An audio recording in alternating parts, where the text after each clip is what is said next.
अस्सलाम वालेकुम नाजरीन, कैसे हैं आप। उम्मीद करता हूँ कि खैरियत से होंगे। मैं हकीम आबिद उस्मान आपको अपने यूट्यूब चैनल पे वेलकम कहता हूँ। आज मैं आपको बताने वाला हूँ पान के वो फ़वाइद जो आप इससे पहले बहुत कम लोगों ने सुने होंगे।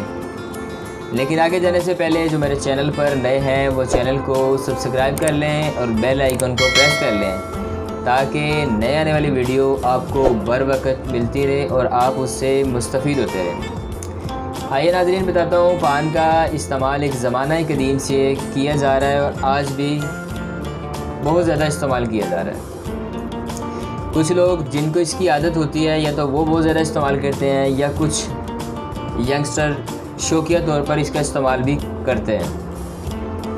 हमारे लोग जिनको पान खाने की आदत है, लेकिन पान को खाने के अलावा बहुत सी अमराज में इस्तेमाल किया जाता है। यानी जिन लोगों को गले की सोजिश हो जाती है, खांसी हो जाती है, पान का कावा बना के इस्तेमाल करें, इनकी सोजिश और गले की खांसी बिल्कुल ठीक हो जाएगी।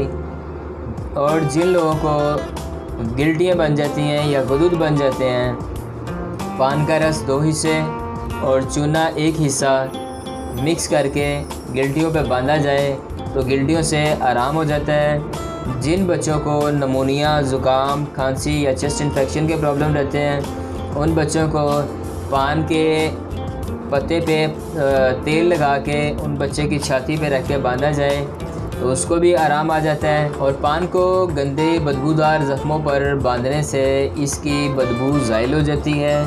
पान का रस नीम गर्म करके कान में टपकाने से कान के दर्द को फ़ौरन आराम आ जाता है। और इसके अलावा पान खाने से बदहज़मी दूर होती है और ज़ायबितिस के जो मरीज़ हैं यानी शुगर के जो पेशेंट हैं, इनके मुंह में हर वक्त खुश्की रहती है। पान चूसने से इनको खुश्की से छुटकारा मिल जाता है। खांसी ज़ुकाम में पान का रस शहद में मिलाकर खाने से खांसी फ़ौरन दूर हो जाती है और फेफड़ों से बलगम खारिज करने में बहुत तबीयत की हेल्प आउट करता है। पान का रस दिल को फ़रत और ताज़गी बख्शता है। और जिन लोगों की आवाज़ का प्रॉब्लम है, आवाज़ कम है या आवाज़ बैठ जाती है या जल्दी गला ख़राब हो जाता है, उनको चाहिए शहद में मिला के पान का रस रोज़ाना इस्तेमाल किया करें।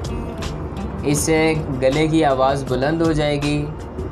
और इसकी आदत ना बनाएं, आदत बनाने से इसका तबीयत पे बहुत बुरे असरात साबित होते हैं। इसके साथ ही इजाज़त दीजिए, फिर मुलाकात होगी।